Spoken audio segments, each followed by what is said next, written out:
एक समय की बात है। सोनपुर नामक गांव में एक गरीब मछुआरा रहता था जिसका नाम कुंदन था। उसके माता पिता की मृत्यु होने की वजह से वह अपने घर में अकेला रहता था।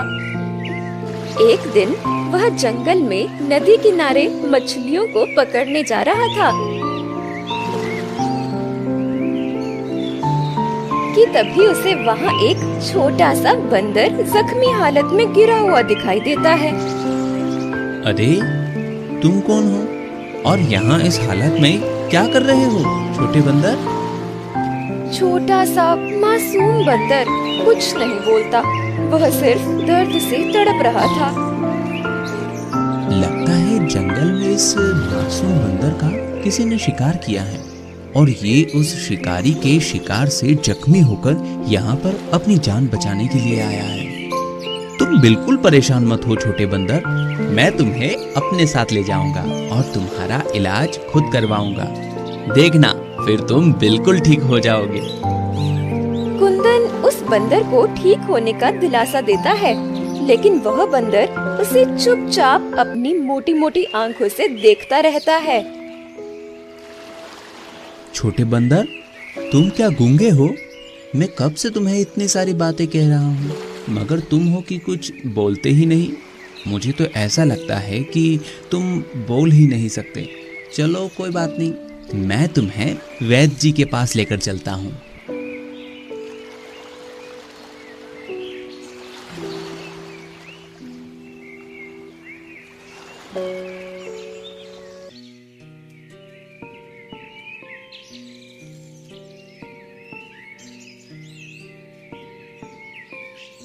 अरे कुंदन, कहाँ जा रहे हो इतने जल्दी में? और ये बंदर तुम्हें कहाँ से मिला? अच्छा हुआ वैद्य जी, आप मुझे यहीं मिल गए। मैं आप ही के पास आ रहा था। वैद्य जी, ये बंदर बहुत जख्मी है, आप इसका इलाज कर दीजिए। कुंदन, लोग मेरे पास इंसान का इलाज कराने आते हैं और तुम इस बंदर को लेकर आए हो। भले इसे इलाज की क्या जरूरत? ये जानवर तो एक दूसरे का शिकार होने और एक दूसरे का शिकार करने के लिए ही दुनिया में आए हैं। नहीं वैद्य जी, आप ऐसा मत कहिए। जिस तरह हमें दर्द होता है उसी तरह इन्हें भी तो होता है ना। मुझे नहीं लगता कि तुम्हें अपनी मेहनत की कमाई इस बंदर के इलाज में लगानी चाहिए। वैद्य जी, मेरे पैसों का मोल इस बंदर की जान से बढ़कर नहीं है। ठीक है कुंदन, अब तुम्हारी यही जिद है तो इसके आगे मैं क्या कर सकता हूँ? चलो मेरे साथ। इतना कहकर वैद्य जी कुंदन और बंदर को अपने घर ले आते हैं। वह बंदर की चोट पर बहुत सारी दवाइयाँ लगाकर उसकी पट्टी बांधते हैं। देखो कुंदन, मैंने इसकी मरहम पट्टी तो कर दी है, लेकिन तुम्हें इसका बहुत ज्यादा ख्याल रखना पड़ेगा। ठीक है वैद्य जी। कुंदन बंदर को लेकर अपने घर चला जाता है। बंदर बेचारा जख्मी हालत में सुस्त होकर कुंदन के पास लेटा रहता है।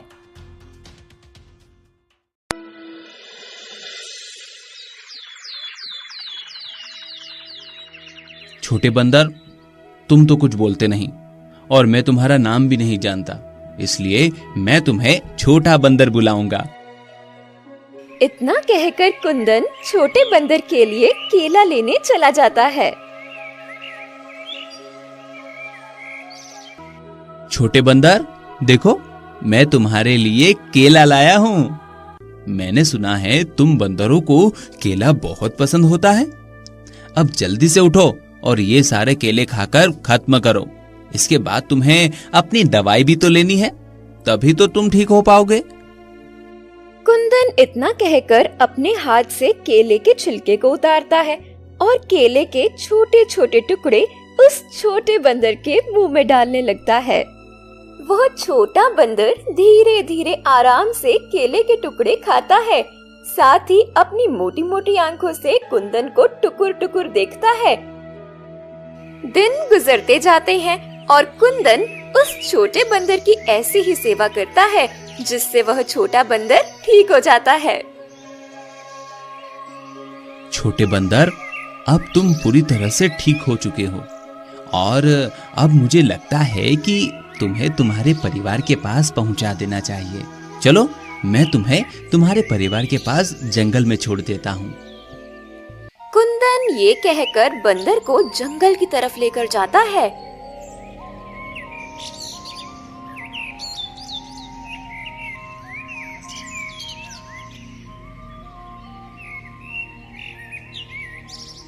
ये लो छोटे बंदर, तुम्हारा जंगल आ गया। अब तुम अपने परिवार के पास चले जाओ। मुझे यकीन है कि तुम्हारे परिवार वाले भी तुम्हें ढूंढ रहे होंगे। कुंदन की ये बात सुनकर छोटा बंदर उसकी गोद से उतरता ही नहीं है। कुंदन बंदर को ऐसा करते देख उससे कहता है, छोटे बंदर, अब तुम जंगल में अपने परिवार के पास जाओ। कुंदन की बहुत कोशिशों के बाद भी बंदर उसकी गोद से नहीं उतरता। छोटे बंदर को ऐसा करते देख कुंदन परेशान होकर कहता है, छोटे बंदर, अब मैं क्या करूं? तुम तो मेरी गोद से उतर ही नहीं रहे हो। लगता है तुम वापस जाना ही नहीं चाहते। कुंदन की ये बात सुनकर बंदर उसके सीने में अपना मुंह छुपा लेता है। छोटे बंदर को ऐसा करते देख कुंदन मुस्कुराता है और कहता है, अच्छा, तो तुम मेरे साथ रहना चाहते हो? वैसे मेरे घर में मेरे अलावा और कोई नहीं रहता। अच्छा है, मुझे तुम्हारे रूप में अपने लिए एक साथी मिल जाएगा।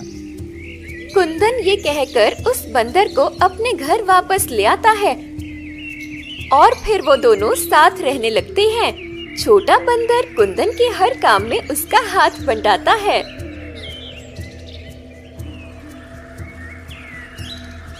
एक दिन कुंदन नदी किनारे मछली पकड़ने जाता है। तभी वहाँ पर एक दूसरा मछुआरा आता है और कहने लगता है, अरे तुम कौन हो और यहाँ क्या कर रहे हो? मैं कुंदन हूँ और यहाँ पर मछली पकड़ने आया हूँ। पर मैंने तो तुम्हें यहाँ पहले कभी नहीं देखा। मैं तो यहाँ रोज आता हूँ।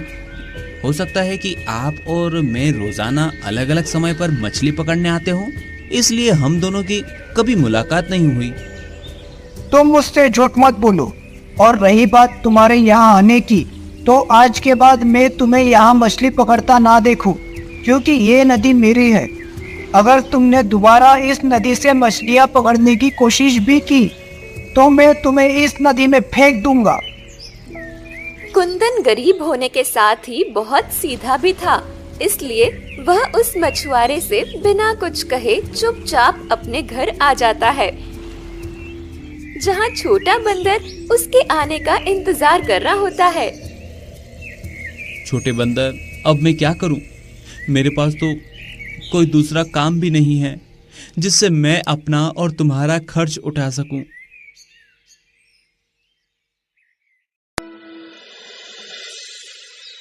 कुछ देर बाद कुंदन फिर से छोटे बंदर से कहता है, छोटे बंदर, मैं सोच रहा हूं कि हमें यहाँ से कहीं और जाकर कोई नया काम ढूंढना चाहिए। कुंदन ये कहकर उस छोटे बंदर को अपने साथ ले जाता है और फिर चलते चलते वो दोनों जंगल की तरफ आते हैं।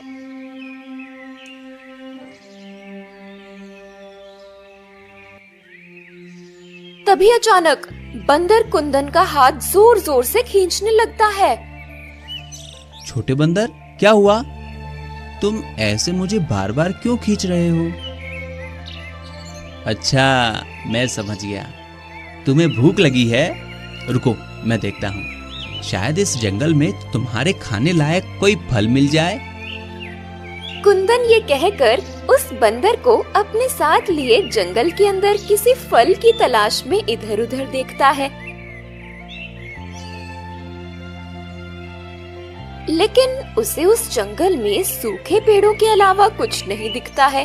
तभी कुंदन छोटे बंदर से कहता है, मुझे तो यहाँ तुम्हारे खाने के लिए कोई फल नहीं दिख रहा। अब तुम्हें अपनी भूख थोड़ी देर और बर्दाश्त करनी पड़ेगी। हम जैसे ही दूसरे राज्य पहुँचेंगे हो सकता है वहाँ कोई हमारी मदद कर दे।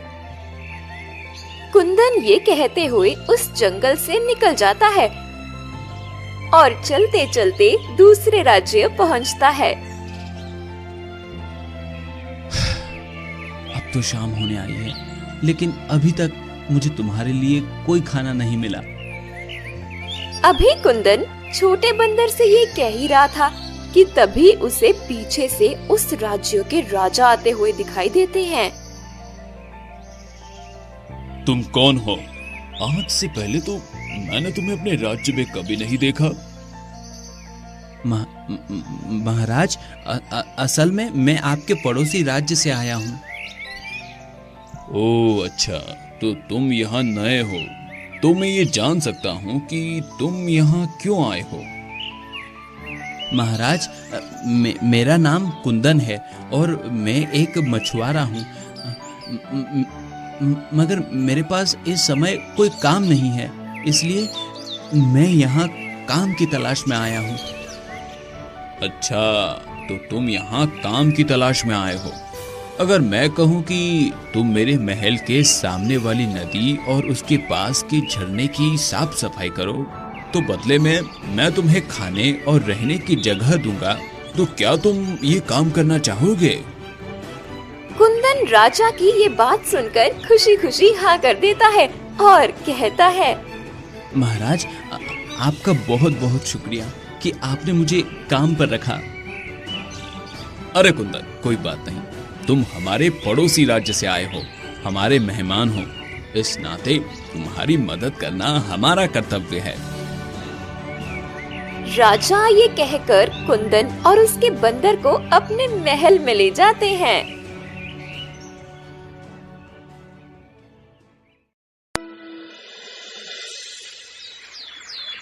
दिन गुजरते हैं। कुंदन सारा दिन महल के पास झरने और नदी की साफ सफाई करता है और उसके साथ उसका बंदर भी उसके छोटे छोटे काम में उसकी मदद करता है। राजा कुंदन को मेहनत और ईमानदार से काम करता देख बहुत प्रसन्न होते हैं। एक दिन मंत्री जी राजा के पास आते हैं और कहते हैं, महाराज, क्षमा चाहूंगा, लेकिन आपके लिए एक बुरी खबर है। कैसी बुरी खबर? महाराज, महल में जो कीमती खजाना रखा था वो चोरी हो गया है। मंत्री जी की बात सुनकर राजा गुस्से से महल के सारे नौकरों को अपने पास बुलाते हैं। मैं जानता हूँ कि तुम लोगों में से ही किसी ने मेरे खजाने की चोरी की है, तो जिसने भी ये काम किया है वो सामने आ जाए और सच बता दे। मैं वादा करता हूँ कि मैं उसे माफ कर दूंगा, साथ ही कुछ खजाना भी दूंगा। लेकिन अगर तुमने सच नहीं बताया तो मैं तुम सबके साथ बहुत बुरा करूंगा। राजा ये कहकर एक एक नौकर से पूछताछ करते हैं। तभी मंत्री जी राजा से कहते हैं, महाराज, मुझे लगता है कि ये काम हमारे राज्य के किसी नौकर का नहीं है, बल्कि दूसरे राज्य से आए हुए कुंदन का है। मुझे नहीं लगता मंत्री जी कि कुंदन ऐसी हरकत करेगा। वो तो मुझे बहुत ही सीधा और ईमानदार लगता है। लेकिन महाराज, मुझे तो यही लगता है। मंत्री जी, आप इतने यकीन से कैसे कह सकते हैं? क्योंकि कुंदन ही है जो महल के अंदर और बाहर आ जा सकता है। महाराज, मुझे लगता है कि हमें कुंदन की तलाशी लेनी चाहिए। ठीक है मंत्री जी, चलिए जहाँ कुंदन रहता है हम सब वहीं चलते हैं। राजा ये कहकर कुंदन के पास जाते हैं। मैंने तुम्हें सीधा और ईमानदार समझकर अपने राजमहल में काम दिया और तुमने मेरी ही खजाने की चोरी कर ली। चोरी? कैसी चोरी महाराज?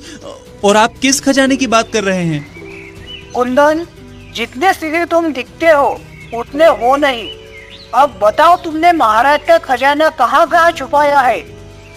महाराज, मेरा यकीन कीजिए, मैंने कोई खजाना नहीं चुराया, मैं चोर नहीं हूँ। कुंदन अपनी बेगुनाही साबित करने की कोशिश करता है मगर राजा उसकी एक नहीं सुनते। तभी मंत्री जी कुंदन के आसपास तलाशी लेने लगते हैं। तलाशी लेने पर उन्हें सोने के कुछ सिक्के मिलते हैं। ये देखिए महाराज, ये वही सिक्का है जो आपके खजाने में हुआ करता था। राजा उन सोने के सिक्कों को देखकर गुस्से में कुंदन से कहते हैं, मैंने तुम पर भरोसा किया और बदले में तुमने मुझे ये सिला दिया। अब तुम्हारी सजा यही है कि तुम हमेशा के लिए मेरे महल में कैद रहोगे। राजा ये कहकर अपने सिपाहियों को कुंदन को कैद करने का हुक्म देते हैं। 3 दिनों तक कुंदन को कैद करके उससे पूछताछ की जाती है, मगर कुंदन अपने मुंह से एक लफ्ज भी नहीं निकालता। मंत्री जी, कुंदन को कैद करे 3 दिन बीत चुके हैं, लेकिन अभी तक उसने खजाने के बारे में कुछ नहीं बताया। अब हम ऐसा क्या करें जिससे वो हमारा सारा खजाना वापस कर दे? महाराज, मुझे लगता है कि कुंदन ने वह सारा खजाना अपने राज्य के राजा के पास भेज दिया है। अभी राजा और मंत्री ये बात कर ही रहे थे कि तभी वहाँ कुंदन का छोटा बंदर आता है और राजा से कहता है, प्रणाम महाराज। अरे तुम तो वही बंदर हो ना जो उस कुंदन के साथ हर समय पाए जाते थे? जी महाराज, मैं वही बंदर हूँ। मगर मैंने तो पहले कभी तुम्हें बोलते हुए नहीं सुना। जी महाराज, क्योंकि मैं ज्यादा बोलना पसंद नहीं करता। महाराज, मैं जानता हूँ कि आपका सारा खजाना कहाँ है और किसने उसे चोरी किया है। अच्छा, तो बताओ फिर मेरा खजाना कहाँ है? महाराज, महल के पीछे जो पर्वत है, उस पर्वत के नीचे एक छोटी सी गुफा है। वो खजाना उसी गुफा में छुपाया गया है। लेकिन ये काम आखिर किसने किया? महाराज, मेरी एक शर्त है। अगर आप मेरी शर्त पूरी करेंगे तो ही मैं बताऊंगा कि आपके खजाने को किसने चुराया है। ठीक है, तुम्हारी शर्त मुझे मंजूर है। बताओ मुझे क्या करना होगा? महाराज, आपको मेरे मालिक यानी कुंदन को अपनी कैद से आजाद करना होगा। तुम जानते भी हो तुम क्या कह रहे हो? जी हाँ, मैं जानता हूँ और यकीनन आपको भी जब सच पता चलेगा तब आप भी ऐसा ही करेंगे। राजा उस बंदर की बात सुनकर अपने सिपाहियों से कुंदन को आजाद करने के लिए कहते हैं, मैंने तुम्हारे मालिक को आजाद कर दिया है। अब मुझे सब सच बताओ। जैसा कि मैंने आपको बताया, आपका खजाना उस पर्वत के नीचे है और उसे चुराने वाला और कोई नहीं, आपके मंत्री जी हैं। महाराज, ये बंदर झूठ बोल रहा है। भला मैं आपका खजाना क्यों चुराऊंगा? इतने सालों में क्या कभी मैंने आपसे कोई बेईमानी की है? मंत्री की ये बात सुनकर राजा उस बंदर से कहते हैं, मूर्ख बंदर, ये क्या कह रहे हो? तुम हमारे मंत्री जी पर झूठा आरोप लगा रहे हो। महाराज, अगर आपको यकीन नहीं है तो आप मेरे साथ चलिए और खुद अपनी आंखों से देख लीजिए। महाराज, राजा उस बंदर की बात मानकर सबके साथ उस पर्वत की तरफ निकल जाते हैं।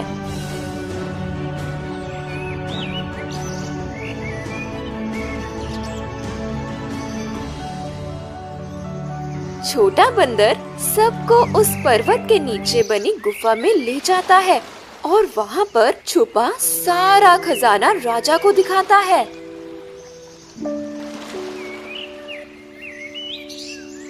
मंत्री जी, आपने मेरा खजाना चुराया, मगर क्यों? महाराज, ये झूठ बोल रहा है। मैंने ये खजाना नहीं चुराया। ये जरूर इस बंदर और उसके मालिक कुंदन का काम है। मंत्री जी, आप मेरे साथ इतनी बड़ी दगाबाजी करेंगे मैंने सोचा भी नहीं था, लेकिन अब इसकी सजा आपको जरूर मिलेगी। आपकी सजा यही है कि आप कुंदन की जगह महल में कैद रहेंगे और आपकी जगह कुंदन महल का नया मंत्री बनेगा। मंत्री को सजा सुनाने के बाद राजा कुंदन से कहते हैं, कुंदन, मुझे माफ कर दो, मैंने तुम्हें बेवजह सजा दी। नहीं हेलो महाराज, दोस्तों, आप मुझसे अगर वीडियो माफी अच्छी मत लगे तो मांगिए। चैनल को लाइक करिए, सब्सक्राइब करिए, बेल आइकन कुंदन, प्रेस करिए। तुम्हारा ये ऐसी बंदर वीडियो देखने के लिए आप बहुत हमारे समझदार चैनल को है लाइक करिए, सब्सक्राइब और करिए, बेल आइकन तुम्हारा प्रेस करिए। बहुत ही वफादार साथी है। ऐसी ही हिंदी मूवी अगर स्टोरी आज ये न देखने के लिए होता आप हमारे तो साथ सच में कार्टून देखने के लिए हम तुम्हें हमेशा के हमारे लिए चैनल को लाइक अपनी करिए, कैद में सब्सक्राइब करिए, रखते। बेल आइकन प्रेस करिए। जी महाराज, मैं जानता हूँ मेरा ये छोटा साथी मेरा वफादार है, लेकिन मुझे ये नहीं पता था कि ये बोल भी सकता है। वैसे छोटे बंदर, तुम्हें कैसे पता चला कि ये सब मंत्री जी ने किया है? जब आप कुंदन को सजा देने के लिए ले जा रहे हमारी थे वीडियो अच्छी तब लगे तो मुझे चैनल को एक लाइक सोने करिए, का सब्सक्राइब सिक्का करिए, बेल आइकन मंत्री प्रेस जी करिए। के पास से गिरा हुआ ऐसी मिला। वीडियो देखने के लिए आप हमारे उस साथ दिन जुड़े से रहें। मैंने मंत्री जी पर नजर रखना शुरू कर दी थी और फिर जैसे ही मुझे खजाने का पता चला तो मैंने आपको आकर बता दिया।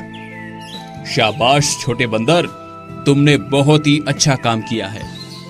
शुक्रिया मेरे छोटे बंदर, मैं तुम्हारी वफादारी को सलाम करता हूँ। इतना कहकर वह अपने छोटे बंदर को गले लगा लेता है